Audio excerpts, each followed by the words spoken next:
Why? Now I want to ramble a little bit about why, and let's hope that the camera picks up the voice that I'm saying. Why are we? Why? Why is Why the question why is a very. The only purpose of the question why that I see is for humans to deconstruct what happens when you explain the whys behind your behavior or behind I'm like, yeah, what you are, who you are. If you start explaining the whys, what you do is you take a shovel and you begin digging deeper and deeper and deeper until at some point you will find a trauma or a trauma response.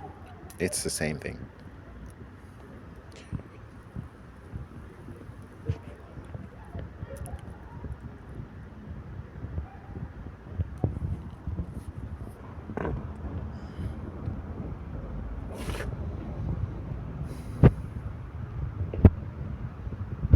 I've heard my roommates talk about how I was depressed, or I think I heard that. That's the thing about schizophrenia. You hear one word and you imagine the narrative behind it, and it's usually about you.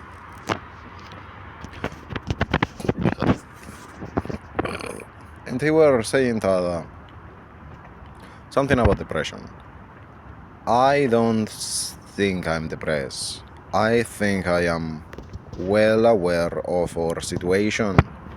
I am well aware that we are going to die, that we are facing the preambles of the death of the world. And this is not some ramblings of a schizophrenic, this is a stated fact. We all know that we are going to die.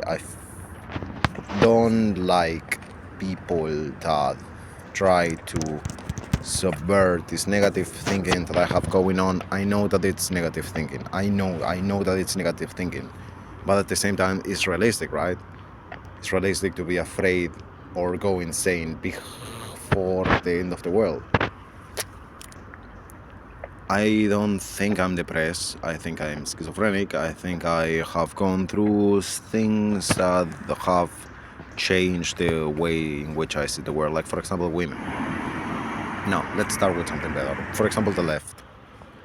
The left tries very hard to incorporate the why behind everything in order to achieve a conversation. I was watching the interview with CJTX and Greg on YouTube the other day, and besides from my thoughts about Greg, which, I mean, I love the guy, but he will clearly kill someone. CJTX talks about how we need to stop engaging in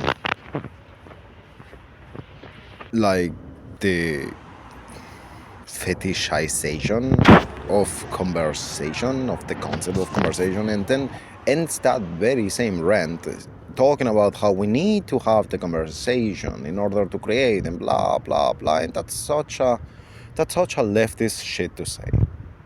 Not that long ago I was a leftist. That's such a leftist thing to say. That's part of the reason why my brain broke. Is that the left always does this shit. It tells you we need to have a conversation because it thinks that talking will solve anything. If everybody just saw the things like the left does, then everything will be fine and dandy. And no, it's not like that. It's not like that.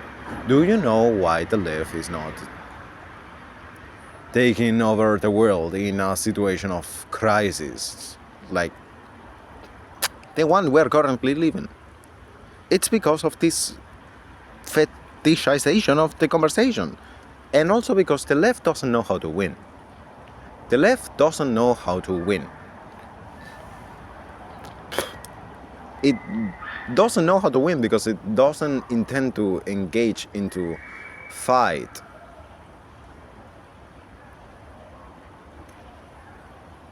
I suppose I can relate. But that's not aspirational. That is absolutely not aspirational. We need a conversation at its core, at its truest core. A conversation is a role playing game, it is a battle of ideas, and one idea has to win.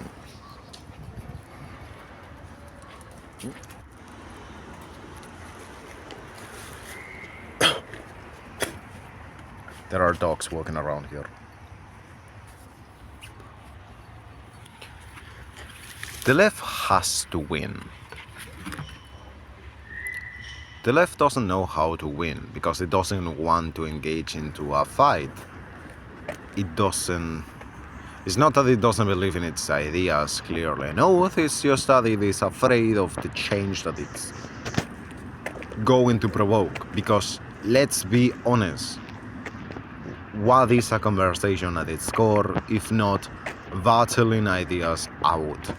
And one of them has to be prevalent. One of them has to win. One of them has to convince the other to change their views and change their ways. And the left thinks that this is possible through a simple revelation of how life is.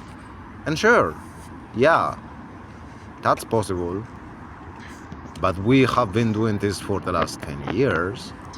And what has that brought us? Besides, I don't know. What has that brought us? Because the only thing that I can think of is feminism.